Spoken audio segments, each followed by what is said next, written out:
প্রত্যাশিত মাত্রায় করতে চাই তাহলে কয়েক মাস লাগতে পারে, সেটা হচ্ছে সামনের বছর জুনের মধ্যে। তো আমাদের সংস্কার কমিশনের প্রস্তাবের ভিত্তিতে রাজনৈতিক দলগুলোর সঙ্গে যখন আলাপ করা হবে, এটাই আমরা আইডেন্টিফাই করার চেষ্টা করব যে ন্যূনতম সংস্কার কোনগুলো আছে এবং এই বিষয়ে রাজনৈতিক মতৈক্য আছে কিনা। তারপর হচ্ছে এর বাইরে যে সমস্ত প্রত্যাশিত সংস্কার আছে সেটাকেও আইডেন্টিফাই করার চেষ্টা করা হবে।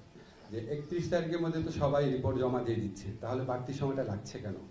বাড়তি সময়টা লাগছে আমাদের কমিশনের যে রিপোর্টগুলো আছে এটার মধ্যে কিছু কিছু ওভারল্যাপিং আছে, আবার কিছু কিছু একটু আছে আর একটু আপনার কোঅর্ডিনেট করা প্রয়োজন। একই বক্তব্য বাট হয়তো একটু ভিন্নভাবে বলা, একসাথে করার জন্য।